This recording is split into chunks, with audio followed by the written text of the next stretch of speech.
बिस्मिल्लाहिर्रहमानिर्रहीम। अस्सलाम वालेकुम नाज़रीन, आप यूट्यूब चैनल देख रहे हैं। मैं इमरान खान हूं। पाकिस्तान की पॉलिटिक्स में एक बहुत बड़ी गेम हो रही है और पता नहीं चलने दिया जा रहा। मिलकर गेम खेल रहे हैं, लेकिन सारा पोल अभी मैं आपके सामने खोल देता हूं, आपको पूरी गेम बता देता हूं। लेकिन पहले खबर आप देख लें। ये जो कल का दिन गुजरा है ना, इसमें तकरीबन तमाम इत्तेहादियों ने शहबाज शरीफ पे और आसिफ अली जरदारी के ऊपर अटैक किया है और बज़ाहिर आपको दिखाई दे रहा है कि ये हुकूमत जो है, इसके बाद सिर्फ 2 वोट ज्यादा हैं। ये 2 वोटों से बनी हुई हुकूमत है। किसी भी वक्त एक बैसाखी निकल जाएगी और ये हुकूमत धड़म से गिर जाएगी और शहबाज शरीफ के पल्ले कुछ नहीं बचेगा और इंपोर्टेड सरकार का खात्मा हो जाएगा। पाकिस्तान इलेक्शन की तरफ जाएगा। आपको ये दिखाई दे रहा है। बज़ाहिर मैं आपको भी खबरें जो हैं वो आपको सारी तफसील के साथ बता देता हूं। कौमी असम्बली के अंदर ये सारा मामला शुरू हुआ। जो इत्तेहादी हैं वो उलझ पड़े हुकूमत के साथ। हुकूमत बोले तो PMLN को कहते हैं, क्योंकि शहबाज शरीफ वजीर आज़म है और ज्यादा शिकवा एहसन इकबाल से है सबको। एहसन इकबाल ने खुद तो V8 गाड़ी बकौल कंवल शोजब के उन्होंने निकाली है। खुद तो पैसा अपने ऊपर बहुत खर्च रहे हैं। 6 करोड़ की तो गाड़ी ली है सिंपल, लेकिन वो इत्तेहादियों को पैसा देने के लिए तैयार नहीं है। और पैसा तो आपको पता है वो चाहिए होता है तमाम पॉलिटिकल पार्टीज को। डेवलपमेंट फंड्स चाहिए होते हैं और मुख्तलिफ चीजों के नामों के ऊपर बहुत सारे फंड्स हैं, वो मिलते हैं। वो फंड्स जो हैं वो एहसन इकबाल साहब उतने खुले दिल से नहीं दे रहे जिस खुले दिल से इत्तेहादी चाहते हैं वो फंड्स उनको मिले। अब जरा गिले शिकवे अगर आप देखें तो आपको आइडिया हो जाएगा। सबसे पहले मैं असलम बुतानी जो है उनका गिला शिकवा बताता हूं। ये बलूचिस्तान की पहली नशिस्त है। उस तरफ से जब कराची की तरफ से आप जाते हैं तो ये गवादर के जो है वहां पे नजदीक मेंबर कौमी असम्बली हैं और आजाद रुकन असम्बली हैं। तो असलम बुतानी साहब क्या कह रहे हैं? उन्होंने कहा, खुदा की कसम हम पाकिस्तान तरीके इंसाफ में खुश थे। अरबों रुपए के फंड्स मिलते थे, यानी जो तरक्याती फंड से जो काम हो रहा था अरबों रुपए का हो रहा था उनके दौर में। मौजूदा हुकूमत में आए तो कुछ नहीं मिला। हम किसी की मोहब्बत में PTI छोड़कर यहां आए, यानी आसिफ अली जरदारी साहब का इन्होंने क्लियरली कहा। लेकिन यहां तो 2 वोटों से कायम हुकूमत की गर्दन में सरिया आया हुआ है। हुकूमत के 2 इत्तेहादी ऐवान में फट पड़े। ये हुकूमत 2 वोटों से है। अगर 10 वोटों से होती तो क्या सलूक करते? ये एक सवाल उठाया गया है। दूसरा जनाब, फौरी तौर पे जो ज्यादा बड़ा शिकवा आया वो बलूचिस्तान अवामी पार्टी की तरफ से आया। अब उनके 4 लोग हैं जो हुकूमत के साथ हैं। ये पार्टी निकले तो तब भी बेड़ा गर्क हो जाता है। अब बलूचिस्तान अवामी पार्टी ने क्या कहा, जरा ये भी आप देखें। बलूचिस्तान अवामी पार्टी के पार्लिमानी लीडर खालिद मक्सी ने बात की है और उन्होंने कहा कि हमारे पास से तब्दीली के लिए बड़े चक्कर पहले लगाए जाते थे और हमारी शक्लें भी इनको अच्छी लगा करती थी। अब इन्हें अच्छी नहीं लगती, हमें एतमाद में नहीं लिया जाता। खालिद मक्सी ने कहा कि अभी भी वक्त है रवैये बदल लें और हमारी शिकायत का अजाला किया जाए। हमें वजारत भी देते हैं तो बगैर कलमदान के देते हैं। उन्होंने कहा कि हुकूमत की तब्दीली का मकसद कुछ और बताया गया था, लेकिन सूरत हाल देखकर वैसा नहीं लगता कि जो मकसद बताया गया था वो पूरा हो रहा है। PTI दौर में अलग माहौल था और अब कुछ और माहौल है। यानी इन सारों को अब इमरान खान की याद आना शुरू हो गई है।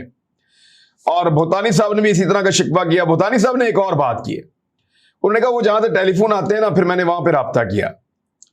अब ये टेलीफोन कहां से आते हैं? ये टेलीफोनों का सिलसिला तो बंद हो गया था, लेकिन हमें मरियम नवाज ने और नवाज शरीफ ने यह बताया था कि टेलीफोन खलाई मखलूक करती है, या जिनको आजकल न्यूट्रल्स कहते हैं, ये वो दोनों बताते थे। मैं अपने से आपको नहीं कह रहा। PMLN हमें बताया करती थी कि उनको लोगों को खरीदो फरोख्त के लिए जो टेलीफोन आते हैं वो आते हैं अस्करी इदारों की तरफ से। अब इसी तरह जो है खालिद मक्सी साहब ने कुछ अर्सा पहले खुद इल्जाम लगाया कि उन्होंने पाक फौज के कहने के ऊपर बलूचिस्तान में हुकूमत गिरा दी थी। अब यहां पे बोतानी साहब कह रहे हैं कि वो जहां से फोन आते हैं वहां फिर मैंने उन्हें कहा कि आपके फोन में कोई असर है तो आप हमारा तरक्याती बजट लेकर दें। तो उसके बाद कोई हमारा प्लानिंग के अंदर नाम आया, लेकिन वो भी हमें दूध में मेंगने डाल के दी जा रही है। इस तरह का उन्होंने जो है वो बात की है। बहरहाल ये अब आप देख रहे हैं 2 पॉलिटिकल पार्टीज का मैंने आपको बता दिया। JUIF यानी मौलाना फजलुर रहमान साहब की पार्टी, राशिद सोमरू ने कहा कि वजीर आजम जरदारी साहब से बात करें, हम बैसाखियां अगर अपनी वापस खींच लें तो हुकूमत फारिग हो जाएगी। अब उनको प्रॉब्लम है जरदारी साहब से, यानी JUIF के लोग भी गिले शिकवे शुरू कर चुके हैं और जिस तरह की हार इनको नजर आ रही है, उनको सबको पता है कि अब पीएमएलएन का हमने बेड़ा गर्क कर दिया है। जो जो पार्टी पीएमएलएन के साथ खड़ी होगी उसका भी बेड़ा गर्क हो जाएगा। जरदारी साहब सिर्फ ये रिस्क ले सकते हैं कि सिंध में वो कुछ भी मारधाड़ करके अपनी हुकूमत बना लेते हैं। वफाक में तो उन्होंने आना नहीं है, तो वो ये रिस्क ले सकते हैं कि ज्यादा झगड़ा करें और ज्यादा देर तक पीटीआई को दबाएं और पीएमएलएन के साथ चलें। बाकी पॉलिटिकल पार्टीज के लिए मुश्किल होता चला जा रहा है।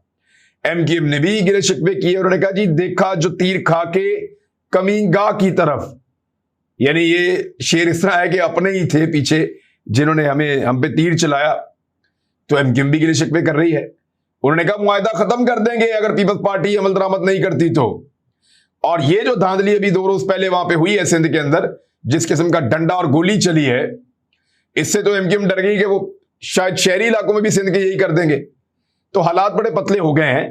तो ये आपने सारी स्टोरी आपने सुन ली, हर चीज आपके सामने आ गई। एएनपी का भी एक शिकवा आ गया, 5वीं जमात भी आप ले लें। और ये अमीर हैदर होती हैं जो एएनपी से हैं, वाहिद रुकन कौमी असेंबली। उन्होंने कहा हुकूमत जिम्मेदारियां अदा करने में नाकाम रही तो पार्टी को तल्ख फैसले लेना होंगे। अब मैं आपको अपना पॉलिटिकल एनालिसिस बताता हूं। ये सारी एक गेम है, ये सारों ने मिलकर एक गेम की है और मीडिया को और मीडिया के अलावा पाकिस्तान तहरीक इंसाफ को एक नई ट्रक की बत्ती के पीछे लगाने की एक साजिश है। मुझे असलम भुतानी के अलावा किसी और के बयान में कोई कुदरत या कोई नेचुरल बयान मुझे नहीं लग रहा सवाए असलम भुतानी के। असलम भुतानी का एक ऐसा स्टेटमेंट है, वो बहुत सीधा आदमी है, उसने सीधी सीधी बात की है। तो असलम भुतानी के स्टेटमेंट को आप देख लें और उनको अलग कर दें तो बाकी चारों का मुझे ऐसा लगता है कि प्लान्ड स्टेटमेंट है। एमकेएम ने जानबूझकर यह स्टेटमेंट दिया क्योंकि एमकेएम जब धांधली पे रोला डालेगी तो पीपल्स पार्टी के खिलाफ वही बात कर रहे हैं जो उनके इत्तेहादी हैं, तो फिर जीडीए पीटीआई बाकी की बात कौन सुनेगा। तो ये प्लान्ड है कि एमकेएम रोला डाले, जेयूआईएफ रोला डाले, फजलुर रहमान साहब की पार्टी जो है, और इसके अलावा जो है वो एएनपी भी रोला डाले और बलूचिस्तान अवामी पार्टी भी रोला डाले। इनके रोला डालने से होगा ये कि एक डाइवर्जन लगाएंगे। ना ये शहबाज शरीफ को छोड़कर जाने वाले हैं और ना ये इस वक्त अपने आप को हुकूमत से अलग करने वाले हैं। मेरे एनालिसिस के मुताबिक ये जानबूझकर एक नई पॉलिटिकल डिबेट शुरू की जा रही है कि हुकूमत अभी गई और इसी में हुकूमत को चलाया जाएगा। तवज्जो हटाई जा रही है मेन इश्यूज की तरफ से। अब ये दोबारा पेट्रोलियम मसनूआत की कीमतें बढ़ाने वाले हैं, इन्होंने बिजली की कीमतें अभी बढ़ाई हैं। तो ये एक डाइवर्जन लगा रहे हैं कि जनाब लोगों की तवज्जो इधर उधर हो जाए और हम लोगों की जेब के ऊपर एक और डाका डाल दें मिलकर। तो ये सारे मिले हुए हैं, ये मिलकर गेम कर रहे हैं और पाकिस्तान तहरीक इंसाफ के कारकुनों को बुद्धू बनाने की मेरे ख्याल में कोशिश है कि बजाय इसके कि वो जलसों में जाएं, जुलूसों में जाएं, एहतजाजी सियासत की तरफ जाएं, वो यही सोचते रहे हुकूमत तो गिरने वाली है, तो ये तो गिरने वाली है, ये तो खुद ही बस गिरने वाली है। तो ये सोचकर वो कोई एफर्ट जो पॉलिटिकल करने का उनका जहन है या वो सोच रहे हैं, वो उससे अपने आप को दूर हटा लें। तो मेरे ख्याल में एक साजिश है, एक गेम है जो की जा रही है और इसके पीछे दिमाग काम कर रहे हैं। ये जानबूझकर की जा रही है। असलम भुतानी के अलावा मुझे किसी और का वो नहीं लगता। शहबाज शरीफ ने बहुत बुरी 2 खबरें सुनाई हैं, बहुत बुरी। एक तो शहबाज शरीफ ने कहा कि जुलाई में लोड शेडिंग बहुत ज्यादा हो जाएगी। उसकी वजह यह है कि ये गैस परचेज ही नहीं कर सके।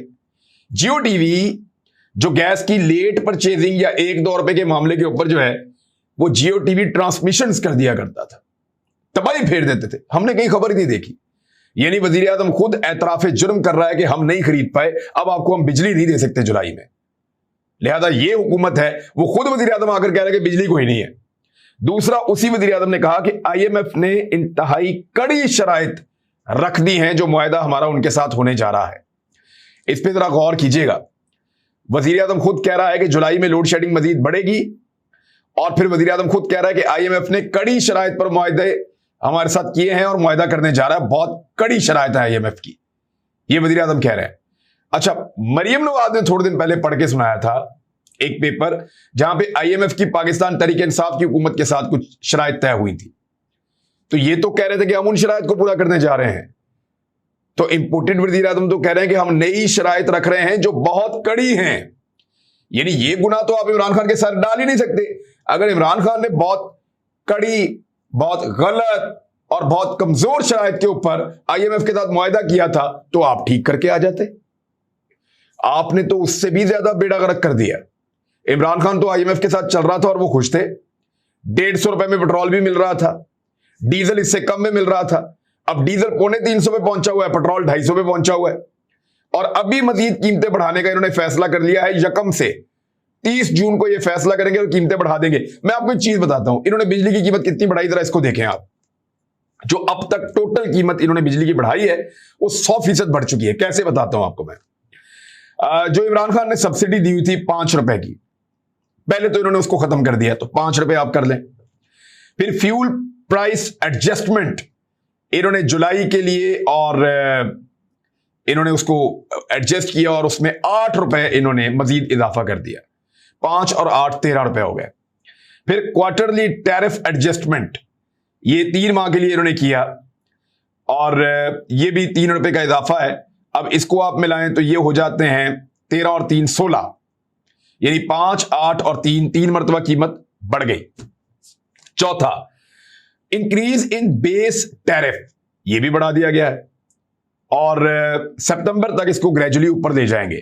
तो 8 रुपए ये बढ़ा है, तो 16 और 8 हो जाते हैं आपके 24। तो 24 रुपए कीमत बढ़ा चुकी है पीएमएलएन की हुकूमत। पहले जो बिजली मिल रही थी आपको पाकिस्तान में, उससे 24 रुपए ज्यादा कर दी है इन्होंने बिजली, यानी दुगनी कीमत की बिजली कर दी है या उससे थोड़ी ज्यादा कीमत की बिजली कर दी है। इस वक्त की जो पीडीएम की सरकार है उसने पाकिस्तान में, इंपोर्टेड सरकार ने दुगनी कीमत से ज्यादा की बिजली इन्होंने कर दी है। जबकि मिफ्ता इस्माइल ने हुकूमत में आने से चंद दिन पहले ये बताया था कि वो पाकिस्तानियों को बिजली 12 रुपए यूनिट में दे सकते हैं और उसमें भी वो 1-2 रुपए बचा लेंगे। उसमें मुनाफा कमा के 12 रुपए यूनिट में वो पाकिस्तानियों को बिजली दे सकते हैं और देंगे, ये उनका क्लेम था। 12 रुपए का कहकर आए थे कि 12 रुपए फी यूनिट देंगे। आधी कीमत करनी थी इन्होंने, बल्कि दुगनी से ज्यादा कर दी है, 24 रुपए मजीद बढ़ा दिए हैं। ये है जी इंपोर्टेड सरकार का कारनामा। लोगों के ऊपर बोझ पे बोझ डालने वाली हुकूमत जो है वो एक रिपोर्ट के मुताबिक पार्लियामेंट हाउस का जो बजट है उसमें 5 अरब रुपए का उन्होंने इजाफा कर दिया है। यानी पार्लियामेंट हाउस का जो टोटल बजट था उसमें 5 अरब रुपए का मजीद इजाफा कर दिया है। और ये इजाफा आपको पता है कहां जाएगा? अल्लल्ले तल्लल्लों में, इनके खर्चों के अंदर ये सारा उधर चला जाएगा। तो कौम को कह रहे हैं कि आप चीनी छोड़ दें, कौम को कह रहे हैं कि आप पत्ती का इस्तेमाल छोड़ दें, कौम को कह रहे हैं कि चाय आप कम इस्तेमाल करें, 4 भाई मिलकर 1 रोटी खाओ, कौम को ये कह रहे हैं। और खुद अखराजात कैसे बढ़ा रहे हैं? नई गाड़ियां ली जा रही हैं, वजीर आजम हाउस के अंदर स्विमिंग पूल तैयार किए जा रहे हैं, उसके अलावा गोल्फ कोर्स बन रहे हैं मुल्तान के अंदर, आपके सामने है। और आप जानते हैं हर चीज को, अब किसी से कोई चीज ढकी छुपी नहीं रह गई है। और अब पार्लियामेंट हाउस जो है उसके बजट के अंदर 5 अरब रुपए का इजाफा किया जा रहा है। तो ये है वो 2 नंबरी जो लोगों को धोखा दिया जा रहा है और वो मुनाफकत है कि लोगों को कहना कि आप खर्चा कम करो, आप अपना पेट काटो, आप सारा का सारा पैसा हमारे हवाले करो, जबकि हम अपने अखराजात को बढ़ाएंगे और अय्याशी की जिंदगी गुजारेंगे। ये इस तरह की इंपोर्टेड सरकार है। यहां ख्वाजा आसिफ का एक स्टेटमेंट बड़ा इंटरेस्टिंग है, ये मैं आपके सामने जरूर रखना चाहता हूं। उन्होंने कहा कि इदारों को निशाना बनाया जाएगा तो रद्द अमल आएगा। तौबा इस्तग़फ़ार, ये ख्वाजा आसिफ कह रहे हैं इदारों को निशाना बनाया जाएगा तो रद्द अमल आएगा। आपको याद है ख्वाजा आसिफ ने एक दिन कहा था पाकिस्तान की फौज ने सारी जंगें हारी हैं, 65 भी हार गए, 71 भी हार गए, उसके बाद भी हार गए, और वो तबाही फेरी थी पाकिस्तान के जर्नैलों की और पाकिस्तान की जंगों की और पाकिस्तान की फौज की जितनी तौहीन और बेइज्जती इस शख्स ने की है, कभी किसी शख्स ने पाकिस्तान की फौज की इतनी तौहीन और बेइज्जती नहीं की है। आज वो शख्स, मकाफाते अमल देखें, कुदरत का आप रंग चेक करें कि वो शख्स, वही आदमी, वही ख्वाजा आसिफ उसी फ्लोर पे खड़ा होकर वो दिफा कर रहा है उसी इदारे का कि अगर इदारों को निशाना बनाया जाएगा तो रद्द अमल आएगा। तो कभी नवाज शरीफ से पूछा है कि क्यों निशाना बनाया? कभी मरियम नवाज से पूछा है कि क्यों निशाना बनाया? कभी अपनी पार्टी के लोगों से पूछा है कि क्यों निशाना बनाया इदारों को? कभी नहीं पूछा। और इमरान खान ने तो निशाना बनाया ही नहीं, वो तो बात ही नहीं कर रहे इस बारे में अभी तक। पहला जुमला बोला यास्मीन राशिद ने कि एक ब्रिगेडियर राशिद हैं और वो धांधली को सपोर्ट कर रहे हैं और हम कोई इंडिया से नहीं आए हुए या मकबूजा कश्मीर से नहीं आए हुए, हमें सब नजर आ रहा है न्यूट्रल न्यूट्रल नहीं है, न्यूट्रल न्यूट्रल रहे। देखिए जहां पे न्यूट्रल नहीं रहना था वहां न्यूट्रल हो गए। जब इंपोर्टेड सरकार आ रही थी, रिजीम चेंज ऑपरेशन हो रहा था, तब न्यूट्रल नहीं होना चाहिए था, तब न्यूट्रल हो गए। और अब जब इलेक्शन हो रहा है, यहां न्यूट्रल रहना है, तो यहां न्यूट्रल नहीं है। ये शिकवा पाकिस्तान तहरीक इंसाफ वाले करते हैं। तो यास्मीन राशिद साहबा ने वो शिकवा किया। ख्वाजा आसिफ साहब कह रहे थे कि कैनेडियन रुकन पार्लियामेंट, उसके ऊपर वो बर्म हो गए काफी। ये उसने जनरल बाजवा के खिलाफ बहुत गलत बात की, और वो वाकई गलत बात की, उसकी मजम्मत होनी चाहिए, और वो गलत बात थी। लेकिन मैं एक चीज जानना चाहता हूं। एक आर्मी चीफ हैं जिनके बारे में ख्वाजा आसिफ ने कहा कि उन्होंने मुझे इलेक्शन जितवाया था। खुद कहा था ख्वाजा आसिफ ने कि जनरल बाजवा ने मुझे, मैं इलेक्शन हार रहा था, मैंने उन्हें फोन किया, फिर मैं इलेक्शन जीत गया। अब ख्वाजा आसिफ साहब उनके दिफा में तो आ गए, पाकिस्तान के दिफा में क्यों नहीं आए? जब डोनाल्ड लू का मुरासला आया, उसके ऊपर तो इनकी गैरत सो गई थी, पूरी की पूरी पीडीएम की, पूरी की पूरी हुकूमत की गैरत सो गई थी। जब यह कहा गया कि आपको माफी दे देंगे अगर आपने एक मुंतखब वजीर आजम को उसके ओहदे से तहरीक अदम एतमाद के जरिए हटा दिया, और अगर आपने ना हटाया तो आपको नताइज भुगतने पड़ेंगे।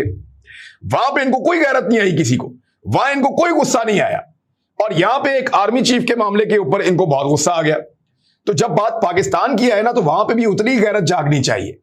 जब बात पाकिस्तान के वकार की, इज्जत की, खुदमुख्तारी की, आजादी की है, वहां पे भी गैरत उतनी जागनी चाहिए। ना कि आपकी गैरत जो है सिर्फ शख्सियात के लिए जागे कि मेरा इस शख्सियत से ताल्लुक है या शख्सियत ऐसी है। देखिए, मजम्मत करनी चाहिए, बात ठीक है, लेकिन वहां भी करो ना जहां बनती है। अमेरिका के सामने इनका गला खुश्क हो जाता है, वहां इनकी जबान नहीं हिलती, और क्योंकि वो रजीम चेंज ऑपरेशन इनके फायदे का था, तो वहां आजादी और खुद मुख्तारी का कोई सवाल ही नहीं था। वहां पाकिस्तान की कोई तौहीन इन्होंने समझी नहीं। तो ये एक डुअल स्टैंडर्ड है, और इनका है, अब है तो है, हम इसके ऊपर बात करेंगे। पीपल्स पार्टी ने एक अजीबोगरीब लतीफा किया। कराची को दिए 130 बसें, और 21वीं सदी में बसों के इश्तिहारात चलाए जाए। 21वीं सदी में बस देके आप क्या एहसान कर रहे हैं लोगों पे? और दुनिया चांद पे पहुंच गई है, बल्कि उससे भी कहीं बहुत आगे निकल गई है, मरीख पे जा रहे हैं, और आप लोगों को बसें देकर 130 बसें, और 2.5-3 करोड़ का शहर है, उसको आप 130 बसें देकर उन पे एहसान चढ़ा रहे हैं, इश्तिहार चला रहे हैं। और ये कोई हम 1.5 सदी पीछे तो नहीं चले गए, ये तो हम 21वीं सदी में है, जदीद दौर के अंदर है, और 130 बसें उस शहर को दी हैं जिसकी कम से कम जरूरत 8 से 10 हजार बसों की है, और एहसान ऐसे चढ़ा रहे हैं कि पता नहीं क्या इन्होंने उनको दे दिया। अब तक के लिए इतना ही, अपना ख्याल रखिएगा, अपने चैनल का भी। अल्लाह हाफिज।